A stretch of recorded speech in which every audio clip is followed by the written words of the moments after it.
There's something about a quiet morning, a cup of hot coffee and a patch of green lawn that makes a man feel like he's finally earned a little peace.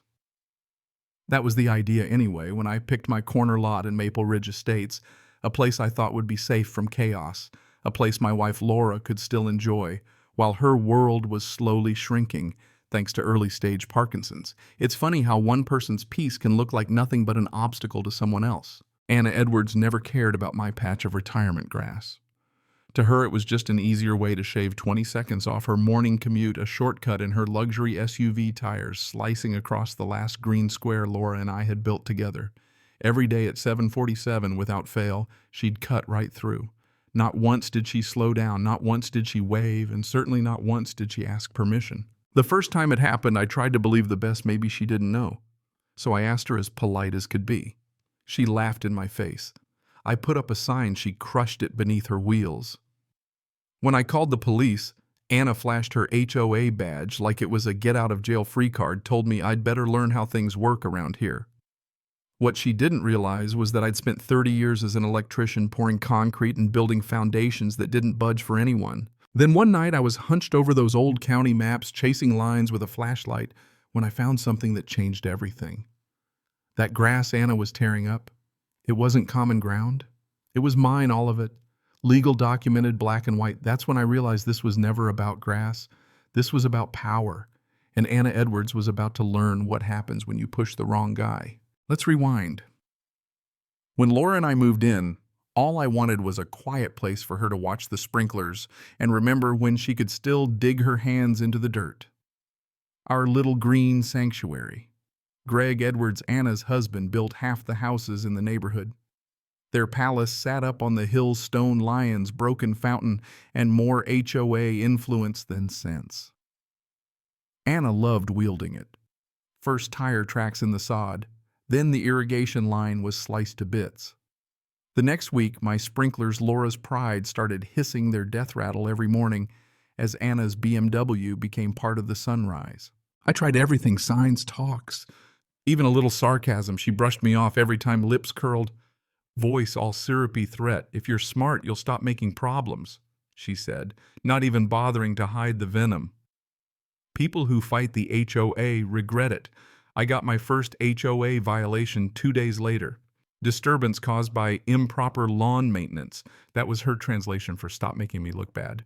$250, just like that. At the board hearing, I was surrounded by Anna's friends, pretending to take notes as she scolded me about community standards.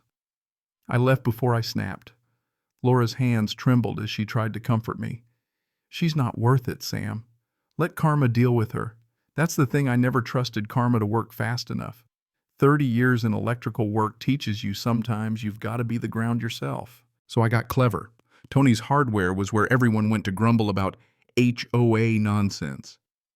8 motion-activated floodlights, low-voltage wire metal stakes. Nothing illegal. Nothing she could find me for. Tony just grinned when I loaded up my cart. Problem neighbor? Something like that. By Saturday, my corner glowed like an airport runway. The next time Anna hit the shortcut, every light exploded on blinding her SUV. She jammed the brakes so hard I heard the ABS squeal from my kitchen. She roared off tires, flinging my grass into the street. The neighborhood had itself a new show, Anna versus Physics, weekdays at dawn. By midweek, I'd added a camera and a sign, "Smile, you're on camera."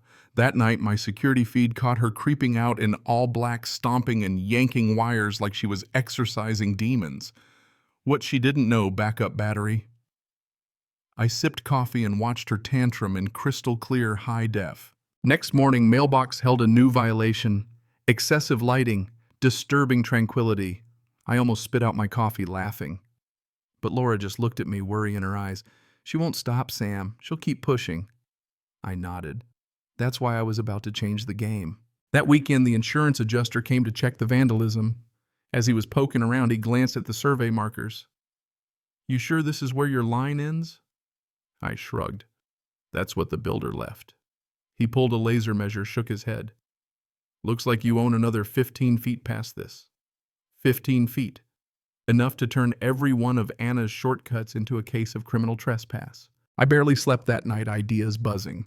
First step, confirm the boundary. Called my old buddy Peter Hall, retired surveyor. You still got that fancy laser rig? Sure do. What's up? Think my neighbor's been moving the property line. He chuckled. You got it, Sam.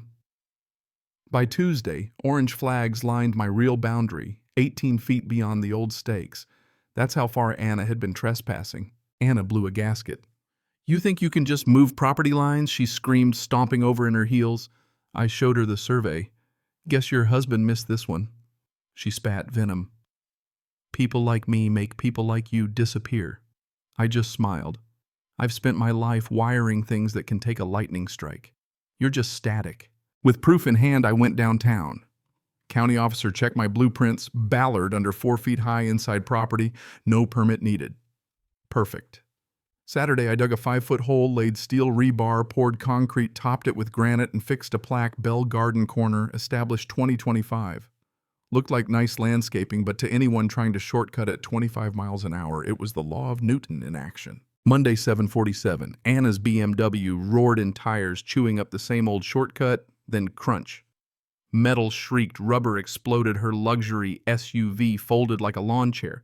She stormed out, shrieking entrapment. I waved my survey.